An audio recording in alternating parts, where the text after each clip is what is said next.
चलिए शुरू करते हैं। ये हमारा लेक्चर 19 है जिसमें हम पढ़ेंगे लोकल विंड्स के बारे में।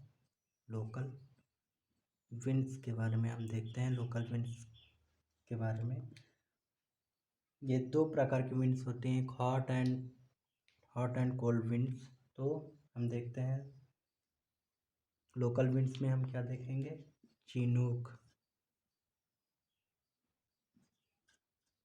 विंड्स है, और दूसरा हम देखते हैं फॉन विंड्स है। चिनूक विंड्स में क्या देखते हैं, ये हॉट विंड है, ये हॉट विंड है। ये कहाँ से निकलती है, रॉकीज पर्वत से, रॉकीज से निकलती है। जबकि फॉन के बारे में अगर हम देखते हैं तो ये भी हॉट विंड्स है। और ये क्या है, ये रॉकीज से निकलती है। ये क्या है, हिमबच्छी पौने हैं।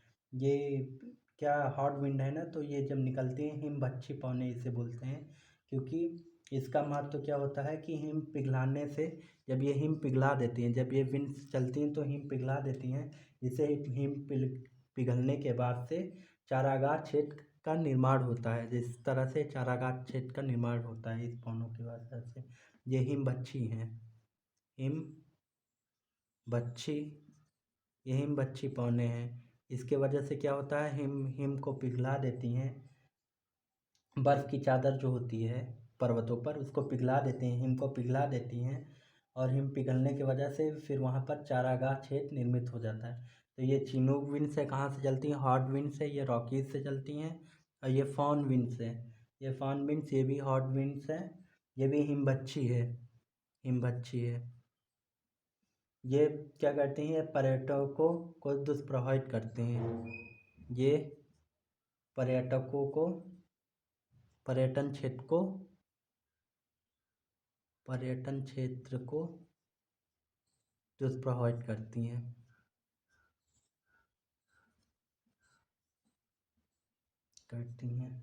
तो ये इस तरह की विंड्स हो गई। और हमारी विंड्स है, जिस तरह से हमने देखा था पहले, सिरको विंड्स के बारे में। मिस्ट्राल देखना है हमें, सिरको तो देखा था पिछले लेक्चर में, मिस्ट्राल विंड्स के बारे में देखना है, ये क्या होती हैं। तो आइए इसके बारे में देखते हैं, मिस्ट्राल विंड्स के बारे में।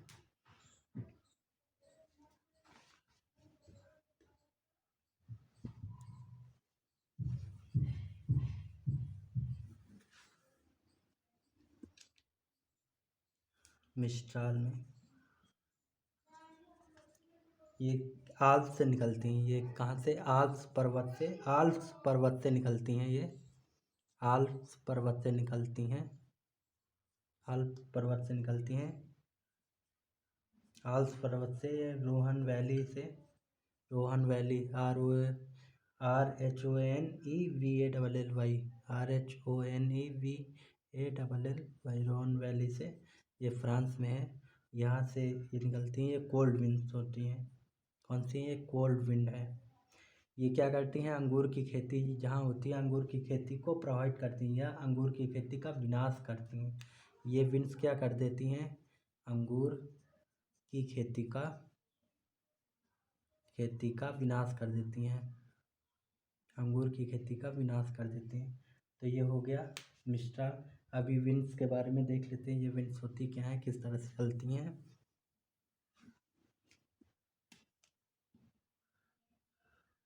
ये हमारा हो गया,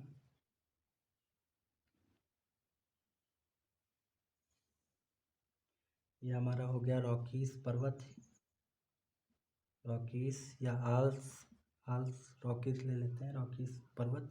ये इस तरह से ये पछुआ पौने इधर चलती हैं, और समुद्र से, महासागरों से ये आर्द्रता लेते हुए, पछुआ पौने या आर्द्रता लेते हुए इस तरह से इस ढाल के सहारे ऊपर उठती हैं और यहाँ पर वर्षा करती हैं। यहाँ पर ये वर्षा करती हैं, इसके बारे में पिछले बता दिया गया किस तरह से यहाँ पर वर्षा करती हैं। आर्द्रता लेकर ये ऊपर जाके यहाँ पर वर्षा करती हैं, बादलों में हमने बता दिया था। इस तरह से फिर आगे बढ़ती हैं। यहाँ आइस क्यूब है, यहाँ पर आइस क्यूब होते हैं, ऊपर आइस कैप होते हैं। आइस कैप होते हैं तो इनको पिघलित करती हैं, इस तरह से ऊपर उठती हैं, फिर ऊपर होने के बाद ये विंड आइस कैप को पिघलित करती हैं, इस तरह से यहाँ नीचे आती हैं तो ये हॉट एंड ड्राई विंड हो जाती हैं। क्या होती हैं? Hot and dry wind. Hot and dry wind होती हैं,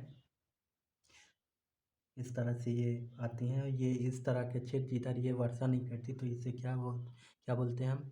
वृष्टि छाया प्रदेश।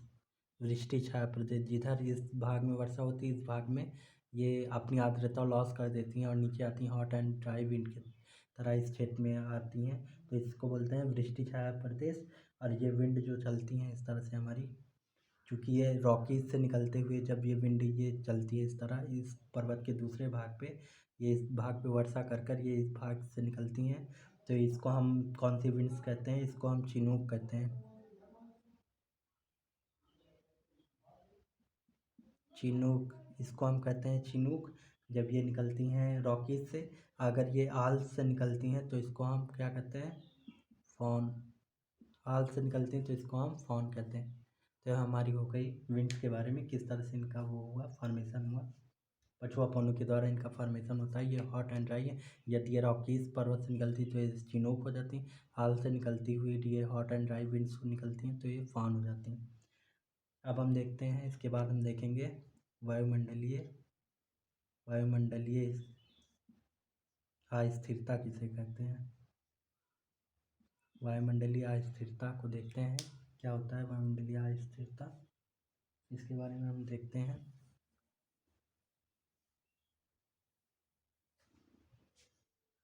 वायुमंडलीय अस्थिरता में पहले लिखिए वायुमंडलीय अस्थिरता क्या है। क्षोभ मंडल में सूर्यातप के विभेदी तापन से, क्षोभ मंडल में, इसको लिखिए, क्षोभ मंडल में सूर्यातप के विभेदी तापन से एवं जलवाष्प की मात्रा में क्षोभ मंडल में सूर्यातप के विभेदी तापन से एवं जलवाष्प की मात्रा में अंतर से वायुमंडलीय अस्थिरता, ब्रैकेट में लिख लीजिएगा, डिसइक्विलिब्रियम। वायुमंडलीय अस्थिरता अथवा डिसइक्विलिब्रियम गैर साम्यावस्था की दशा उत्पन्न होती है। गैर साम्यावस्था की दशा उत्पन्न होती है जिससे वायु में क्षैतिज अथवा लंबवत संचरण उत्पन्न होते हैं, जिससे वायु में क्षैतिज अथवा लंबवत संचरण उत्पन्न होते हैं, जिससे वायुमंडलीय साम्यावस्था प्राप्त होता है। अब इस प्रक्रिया को अथवा लंबवत व क्षैतिज वायु मिश्रण को विक्षोभ कहते हैं। इस प्रक्रिया को अथवा लंबवत व क्षैतिज वायु मिश्रण को विक्षोभ कहते हैं। वायुमंडलीय साम्यावस्था वायुमंडलीय स्थिरता एवं अस्थिरता का माध्य होता है। वायुमंडलीय साम्यावस्था वायुमंडलीय स्थिरता एवं अस्थिरता का माध्य होता है। अब वायुमंडलीय स्थिरता के बारे में लिखते हैं, तो लिखिए वायुमंडलीय स्थिरता में, वायुमंडलीय स्थिरता का सामान्य अर्थ है, वायुमंडलीय स्थिरता का सामान्य अर्थ है वायु का अवतलन धरातलीय उच्च दाब, वायु का अवतलन धरातलीय उच्च दाब, प्रतिचक्रवातीय बाह्य प्रवाह एवं क्षोभ सीमा के पास वायु का अभिसरण वर्षाहीनता, उच्च स्तरीय पश्चाप मेघ बादल, वर्षाहीनता, उच्च स्तरीय पश्चाप मेघ दृश्य होते हैं। अब लिखिए, तथा अन्य बादलों का अभाव, स्वच्छ आसमान, स्टेबल मौसम होता है। तथा अन्य बादलों का अभाव होता है, स्टेबल मौसम होते हैं। जबकि वायुमंडलीय अस्थिरता का अर्थ है वायु संवहन एवं वायुधाराओं की प्राप्ति, वायु का संवहन एवं वायुधाराओं की प्राप्ति, धरातलीय निम्न दाब एवं वायु का अभिसरण, संघनन बादलों का निर्माण, वर्षा, तापमान के विलोमता की दशा। वायुमंडलीय स्थिरता एवं अस्थिरता चक्रीय होते हैं। वायुमंडलीय स्थिरता एवं अस्थिरता चक्रीय होते हैं तथा इनका संबंध एडियाबेटिक लैप्स रेट से होता है रुद्धोष्म ऊष्मा ऊर्जा परिवर्तन। एडियाबेटिक लैप्स रेट क्या है? रुद्धोष्म ऊष्मा परिवर्तन से होता है। वायुमंडलीय अस्थिरता लैप्स रेट एवं विशिष्ट आर्द्रता पर निर्भर करती है। वायुमंडलीय अस्थिरता लैप्स रेट एवं विशिष्ट आर्द्रता पर निर्भर करती है। लैप्स रेट तो आपको एक बार बता दिए हैं, उसमें बादलों में हमने बताए थे।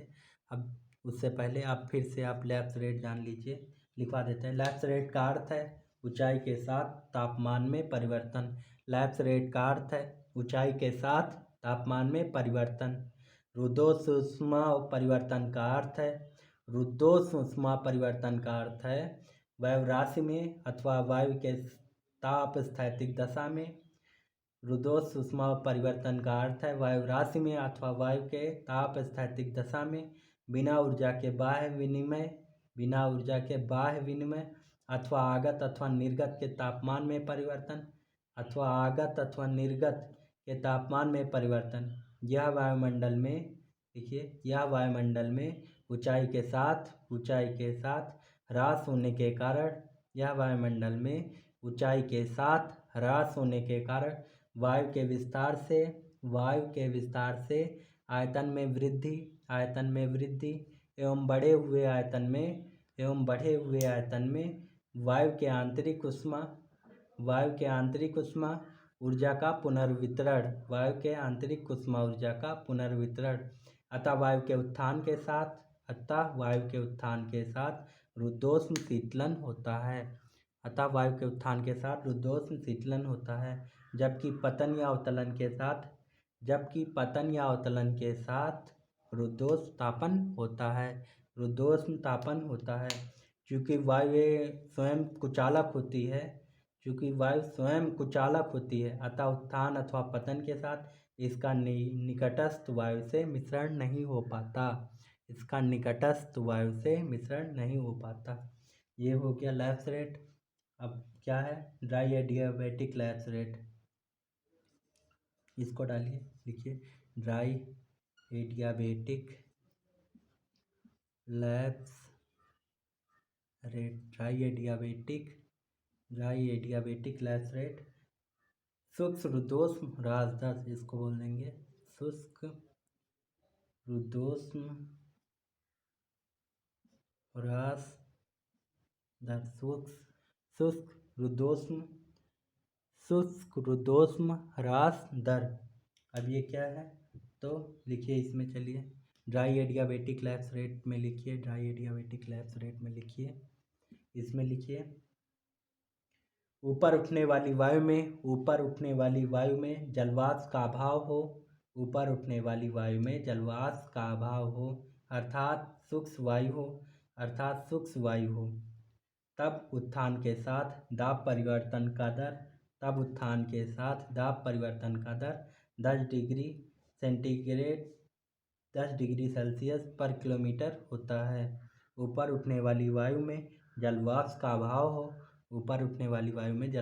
अभाव हो अर्थात शुष्क वायु हो तब उत्थान के साथ दाब परिवर्तन की दर 10 डिग्री सेल्सियस पर किलोमीटर होता है। फिर लिखिए जबकि यदि वायु में जलवाष्प व्याप्त हो अथवा संतृप्त वायु हो तब उत्थान के साथ जलवाष्प का संघनन एवं गुप्त ऊष्मा के मुक्त होने से वायु में ऊष्मा ऊर्जा का एडिएशन हो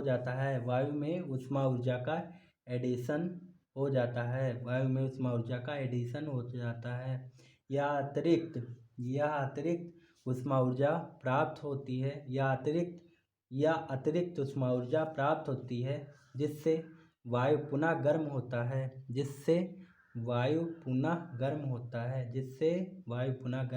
है तथा रुद्धोष्म शीतलन का दर भी घटता है। जिस वायु में जितनी जलवाष्प की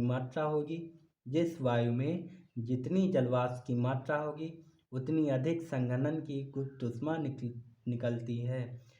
जिस वायु में जितनी अधिक जलवाष्प की मात्रा होगी उतनी अधिक संघनन की गुप्त ऊष्मा निकलती है तथा वह वायु उतने ही कम दर से शीतलन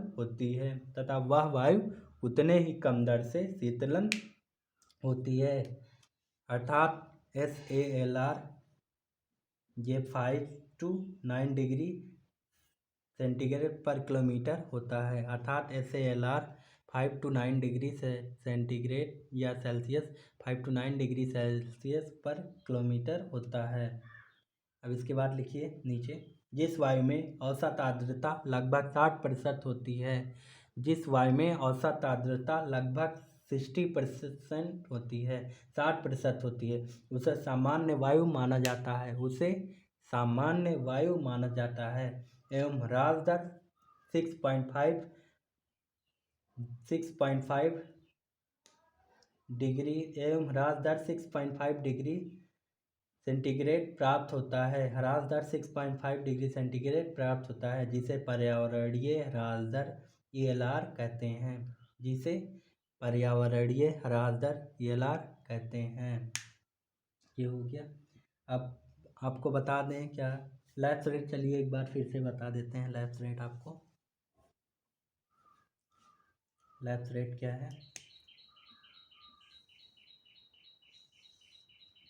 ये हमारा सी लेवल हो गया।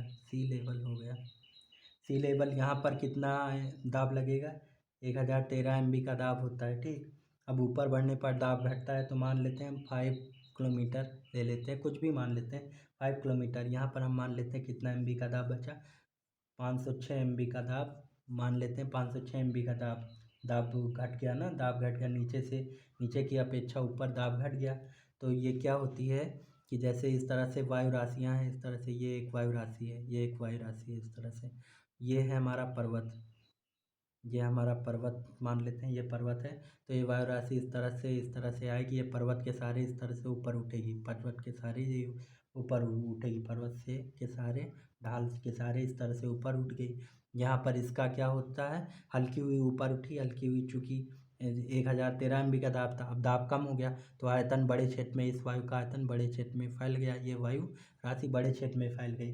ठीक, आयतन बढ़ के फैलाव से यहाँ इसका तापमान 20 डिग्री सेल्सियस था। अब आयतन जब बड़े क्षेत्र में हो गया तो क्या हो गया, ये एनर्जी जो बड़े क्षेत्र में डिस्ट्रीब्यूट हो गई, आयतन इसका बड़े क्षेत्र में, चूँकि आउटपुट एंड इनपुट नहीं हुआ, एनर्जी का कोई भी आउटपुट नहीं हुआ है कि एनर्जी बाहर निकली हो या एनर्जी इनपुट आई हो, कोई भी एनर्जी आउटपुट नहीं हुआ या एनर्जी इनपुट नहीं हुआ, तो ये इसी एनर्जी को बड़े क्षेत्र में फैल गई। तो यहाँ पर क्या हो गया, -60 डिग्री का तापमान घट गया। चूँकि ये बड़े सराउंडिंग एरिया कवर कर ली तो एनर्जी इसी क्षेत्र में बढ़ गई, आयतन बड़ा हो गया। आयतन बड़ा क्यों हुआ, क्योंकि दाब हट गया, दाब हटने की वजह से वायु का विस्तार हो गया।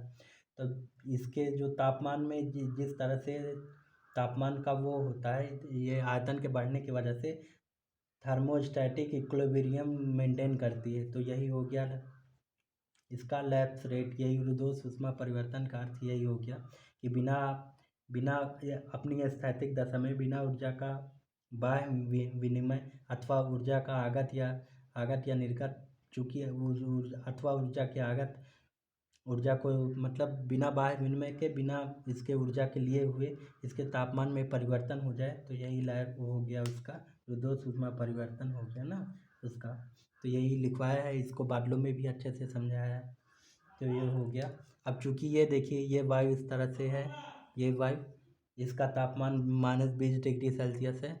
अब ये बड़े आयतन में है, चूँकि ये अब ठंडी होकर यही वायु नीचे दबाई जाए, यही वायु प्रेशर की जाए, ठंडी होकर ये नीचे बैठे तो ये क्या हो गया, एडियाबैटिक हीटिंग, इसी को हम बोलेंगे एडियाबैटिक हीटिंग। कम आयतन में प्रसारित हो जाए, तो यहाँ का तापमान -20 डिग्री सेल्सियस था, अब यहाँ इसी वायु का तापमान 20 डिग्री सेल्सियस हो जाएगा, क्योंकि आयतन घटने की वजह से इसका तापमान बढ़ गया और दाब भी लगा, दाब बढ़ने पर, और इसी को हम बोलेंगे एडियाबैटिक कूलिंग, इसको हम बोलेंगे एडियाबैटिक कूलिंग। एडियाबैटिक कूलिंग ये हुआ, एडियाबैटिक हीटिंग ये हुआ, यही हो गया हमारा एडियाबैटिक। ठीक, अब आगे समझते हैं DLR, ELR और SALR जो आपने लिखा है उसके बारे में हम समझते हैं क्या है वो।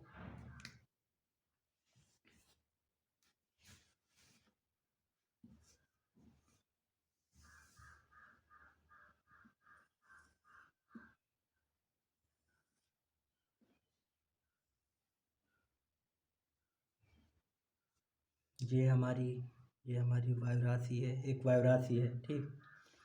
DLR तो एक क्या है कि इस ये वायु राशि है, ये हमारी वायु राशि है। ये ये हो गया DLR हो गया, ये हो गया SALR हो गया, ये हो गया ELR हो गया, ठीक। ये तीन हो गया वायु। और यहाँ पर ये 1 किलोमीटर पे ले लेते हैं हम, 1 किलोमीटर ऊंचाई ले लेते हैं। यहाँ पर हम मान लेते हैं कि सबका तापमान -10 डिग्री सेल्सियस। यहाँ पर भी क्या होगा, -10 डिग्री सेल्सियस। यहाँ का भी तापमान हम ले लेते हैं -10 डिग्री सेल्सियस। तब अब DLR क्या होता है कि अगर इसका तापमान क्या जीरो जीरो इसका 10 डिग्री सेल्सियस, इसका तापमान क्या ले लेते हैं हम 10 डिग्री सेल्सियस तापमान। इसका तापमान क्या ले लेते हैं हम 10 डिग्री सेल्सियस ले लेते हैं। इसका तापमान क्या लेते हैं 10 डिग्री सेल्सियस ले लेते हैं। ये हमारी हो गई, इसका तापमान हम इस तरह से ले लिए हैं। DLR हो गया, SLR हो गया, ELR। इसका तापमान हमने नीचे वायु का 10 डिग्री सेल्सियस ले लिया, इसका भी 10 डिग्री सेल्सियस, इसका भी 1 किलोमीटर ऊपर जाने पर इसका तापमान, सामान्य तापमान ह्रास कितना है -10 डिग्री।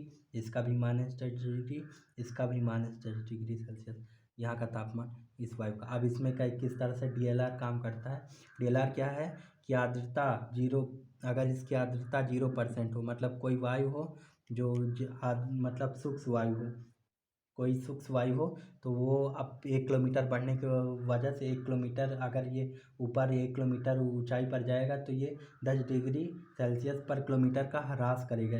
ये तापमान में कितना ह्रास करेगा, 10 डिग्री पर किलोमीटर का ह्रास करेगा। तो ये हो गया DLR, मतलब कोई भी सूक्ष्म वायु है तो ये तो एक मापन हो गया कि 10 डिग्री सेल्सियस 1 किलोमीटर पर कितना वायु का ह्रास करेगा, 10 डिग्री सेल्सियस का वायु का ह्रास करेगा, ये DLR हो गया। और आर्द्रता इसकी क्या है, 0% आर्द्रता है। अब देखते हैं SLR मान लेते हैं इसमें मॉइस्चर 90%, मतलब इसमें आर्द्रता कितनी है, 90% आर्द्रता है, ठीक। आर्द्रता मतलब क्या होता है, जलवाष्प की मात्रा जो होती है, इसमें 90% आर्द्रता हम मान लेते हैं। ये क्या होता है, ये क्या कहते हैं, इसकी आर्द्रता चूँकि फिक्स नहीं होती, ये मान लेते हैं 90% आर्द्रता इसकी है, तो ये ऊपर उठेगा तो ये यहाँ का तापमान मान लेते हैं -10 डिग्री सेल्सियस 1 किलोमीटर। ये DLR तो लगा -10 डिग्री सेल्सियस का कम हुआ, परंतु ये क्या होता है, इसके अंदर आर्द्रता है तो लैटिन हीट, गुप्त ऊष्मा, चूँकि संघनन होगा, इसका संघनन होने की वजह से गुप्त ऊष्मा निकलेगी। गुप्त ऊष्मा के कारण 5 डिग्री सेल्सियस का तापमान, और इसका क्या होगा, 5 डिग्री सेल्सियस का तापमान इसका बढ़ेगा, क्योंकि 5 डिग्री सेल्सियस का तापमान और इसमें ऐड हो जाएगा।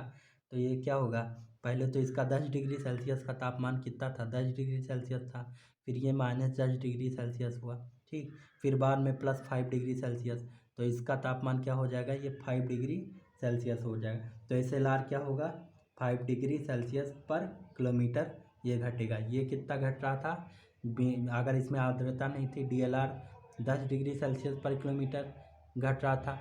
अब इसमें क्या हो गया, इसमें आर्द्रता है 90% आर्द्रता है, तो इसका तापमान क्या 5 डिग्री सेल्सियस पर किलोमीटर घटेगा।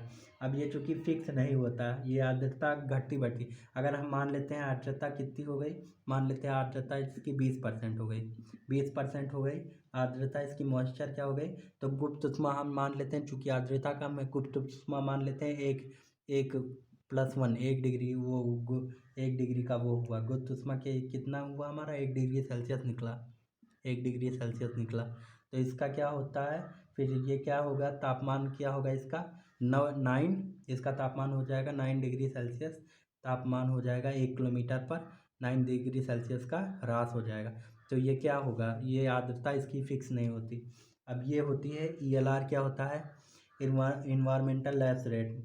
ये औसत वायुमंडलीय आर्द्रता ये फिक्स होती है, कि मतलब ये जो सामान्य वायुमंडलीय आर्द्रता होती है वो कितना 60% आर्द्रता होती है इसमें। कितनी परसेंट आर्द्रता होती है? 60% आर्द्रता होती है। तो ये फिक्स होता है। चूँकि ये फिक्स होता है तो ये अपने ऊंचाई के साथ 1 किलोमीटर की ऊंचाई के साथ ये कितना +3.5 डिग्री सेल्सियस 1 किलोमीटर की ऊंचाई के साथ इतना तापमान का ह्रास करेगा। नहीं, इतना इसकी लैटिन हीट इतनी निकलेगी। लैटिन हीट इसकी इतनी +3.5 डिग्री सेल्सियस की लैटिन हीट निकलेगी। और ELR में कितना 6.5 डिग्री सेल्सियस पर किलोमीटर का तापमान ह्रास करेगा। ये ह्रास करेगा। अगर आप इन्वायरमेंटल ये इसकी आर्द्रता 60% फिक्स होती है। मतलब सामान्य वायुमंडल की आर्द्रता क्या 60% आर्द्रता है। ठीक, इसकी आर्द्रता 1 किलोमीटर की ऊंचाई के साथ तापमान अगर ये 1 किलोमीटर ऊंचाई जाएंगे तो कितना कितना का ह्रास होगा? कितना डिग्री का? 6.5 डिग्री सेल्सियस पर किलोमीटर का ह्रास होगा। SLR बदलता जाता है। 90% आर्द्रता है तो ये क्या हो जाएगी 5 डिग्री सेल्सियस पर किलोमीटर। ये 5 से 9 डिग्री सेल्सियस पर किलोमीटर के हिसाब से रहता है। मतलब 20 डिग्री आर्द्रता से लेके ये 90 डिग्री 95 97 इस तरह से आर्द्रता इसकी चेंज होती जाती है। तो इसका टेम्परेचर भी चेंज होता जाता है। और DLR तो एक सूचक है, एक मानक है कि शुष्क वायु हो तो उसका 1 किलोमीटर पर 10 डिग्री सेल्सियस पर किलोमीटर का ह्रास दर होगा। तो ये हो गया हमारा DLR, SALR, ELR। अब इसके बाद हम दिखाते हैं वायुमंडलीय स्थिरता। और वायुमंडलीय अस्थिरता किसे कहते हैं उसके बारे में हम देखते हैं। क्या है वायुमंडलीय स्थिरता? ये हो गया हमारा पर्वत हो गया, ये वायु है कोई। ये क्या है? 0% आर्द्रता। इसमें आर्द्रता नहीं है। मतलब इसका टेम्परेचर 30 डिग्री सेल्सियस है। इसमें आर्द्रता नहीं है। 5 किलोमीटर की ऊंचाई पर अगर ये गया तो इसका मान लेते हैं 5 किलोमीटर की यही वायु 5 किलोमीटर की ऊंचाई पर इस तरह से चढ़ी। इस पर्वत के सहारे, ये पर्वत है, पर्वत के सहारे ऊपर चढ़ती है तो इसमें -30 डिग्री सेल्सियस इसका तापमान क्या हो जाता है? -30 डिग्री सेल्सियस हो जाता है। तो ये कोल्ड एंड ड्राई होकर ये नीचे अवतलित होने लगती है। कोल्ड एंड ड्राई होकर नीचे अवतलित होने लगती है। तो इसमें क्या हो गया? DLR is greater than ELR। ELR क्या है? ELR मतलब आसपास की वायु है जो ELR है। तो ELR चूँकि फिक्स होती है, ELR 60% होती है। 60% ELR अगर किसी वायु में सामान्य आर्द्रता क्या होती है? 60%। तो DLR मतलब ये 0% है। तो DLR is greater than ELR। तो ये वायु क्या होगी? क्योंकि आर्द्रता न होने पर ये वर्षण नहीं होगा, वायुमंडलीय स्थिरता का कारण बनेगी। ये वायुमंडलीय स्थिरता है। तो यही है। फिर अस्थिरता में क्या देखते हैं? अस्थिरता में हमें क्या देखते हैं? ये हमारी ये वायु राशि है। ये हो गया हमारा पर्वत हो गया। तो इसमें आर्द्रता 60% है। इस वायु में आर्द्रता क्या है? 60% है। इस तरह से आ रही है, इसके सहारे से ये ऊपर उठेगी इस तरह से। तो 60% आर्द्रता है, इस तरह से ऊपर उठेगी। तो यहाँ पर क्या होगा? इसका संघनन होगा, जो कि बादलों में हम बताएं बादल कैसे बनते हैं। तो इसका संघनन होगा। संघनन होने के बाद इसका लैटिन हीट निकलेगा और ये क्या हो गया? ये ऊपर संघनित होकर ये वर्षा करेगी। ये बादल चूँकि ये संघनित होगा, गुरुत्व ऊष्मा का ह्रास होगा, ये संघनित होकर वर्षा करेगी।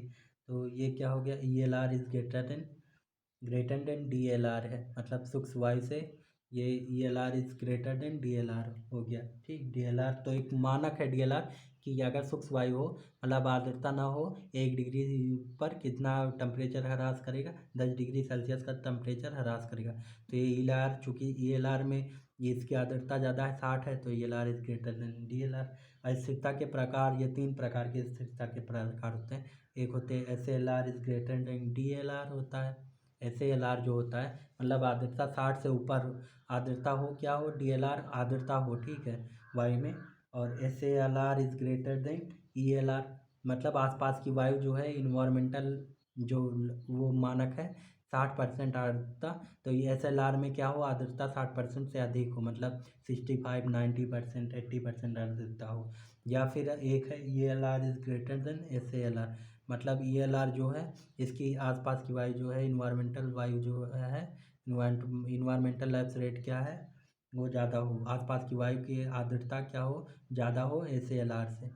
तो ELR फिक्स होता है, DLR फिक्स होता है। SLR बदलता रहता है। तो ये हमारा हो गया वायुमंडलीय अस्थिरता और ये हो गया वायुमंडलीय स्थिरता। स्थिरता। तो आई होप आपको समझ में आया होगा। Thank you very much. Please like and subscribe and share my channel. Thank you.